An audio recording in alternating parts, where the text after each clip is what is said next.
Now, just another first as well, you've also released the Innovation Excellence Awards, and this was looking at products and services offered in the banking and insurance industries.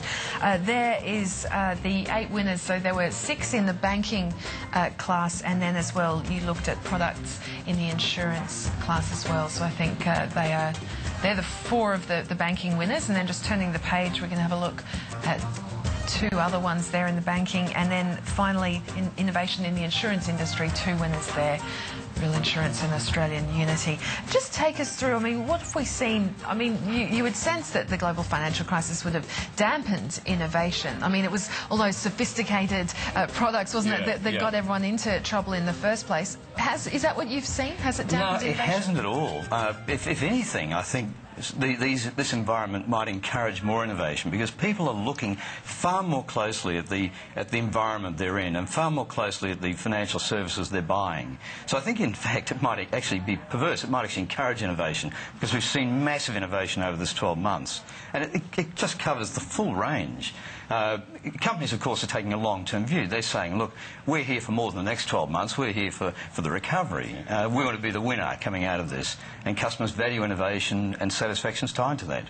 Those 8 winners that we just saw there in the banking and insurance sectors, I mean, just quickly, how did their products set them apart? Yeah, okay. Would it be difficult to choose? No, it is difficult to choose. But looking at some of these products quickly, I mean, ANZ, it's a great investment product that you can just put money into like any other savings account, but it gives you immediate, direct exposure to the share market. You know, just straight away. You don't have to go and talk to a broker. You don't have to set up other accounts. You just straight in, put your money in, and you've got immediate exposure. The Australian Central Credit Union Cheers account, instead of charging you for transactions, they pay you to make BPay and Visa credit, Visa debit transactions. That's extraordinary, to be paid to transact. Commonwealth Bank NetBank, you can see your totality, your insurances, your whole banking relationship, all on one screen. It's first. HSBC and their Premier Global, this is the first actual global account anywhere around the world. You can transfer money instantly between your account in London and your account in Australia, you know, straight into British pounds from Aussie dollars. So, you know, that's an absolute first. And if you're a traveller, a frequent traveller, or doing business over borders, it's a great plus. Smarty Pig is a savings account that actually attaches to your Facebook. And you can put up the savings goal, and friends, family can actually contribute towards it. It's extraordinary.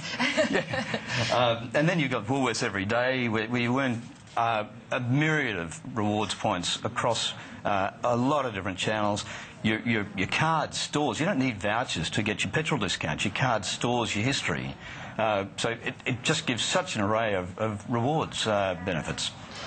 So this is a good thing, that innovation is continuing then, despite the crisis. I mean, where would we be without ATMs and without bank card that was 30 years ago? We'd be walking around with wads of cash in our pockets and nothing in our bank accounts.